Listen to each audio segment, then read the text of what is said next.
President Bush said today he is ready to use military force against Iraq unless it fully and unconditionally disarms.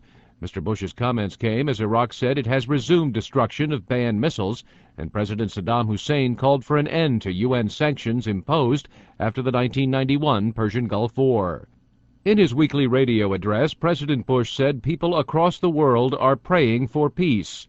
But he said peace will only be advanced when terrorists lose a wealthy patron and protector, and when Saddam Hussein is fully and finally disarmed. We will not wait to see what terrorists or terrorist states could do with weapons of mass destruction.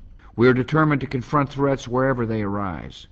And, as a last resort, we must be willing to use military force.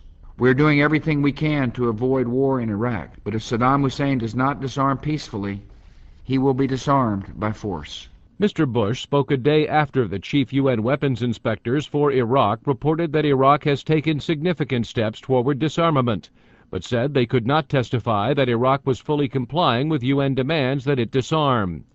President Saddam Hussein issued a statement Saturday saying since Iraq is complying with demands to destroy its banned al-Samud missiles, the UN Security Council should lift sanctions imposed after the 1991 Gulf War. President Bush called the missile destruction a public show. Mr. Bush says intelligence information shows that as the missiles are being destroyed, Saddam Hussein has ordered the continued production of the same weapons. These are not the actions of a regime that is disarming. These are the actions of a regime engaged in a willful charade.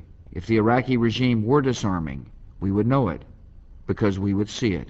Iraq's weapons would be presented to inspectors and destroyed. The United States, Britain, and Spain are supporting a proposal to give Iraq until March 17th to comply with UN resolutions or face military action. Russian Foreign Minister Igor Ivanov said Saturday Moscow will not support the draft resolution, saying more time is needed for continued UN inspections in Iraq. France and China also back that position. President Bush says what the inspectors need is cooperation from Baghdad. Inspection teams do not need more time or more personnel. All they need is what they have never received: the full cooperation of the Iraqi regime. The only acceptable outcome is the outcome already demanded by a unanimous vote of the Security Council: total disarmament. All sides are engaging in a major diplomatic push over the next few days, as 250,000 mostly American and British troops are poised to sweep into Iraq. A vote in the UN Security Council on the proposed March 17th deadline could come as early as Tuesday. Meredith Buell, VOA News, Washington.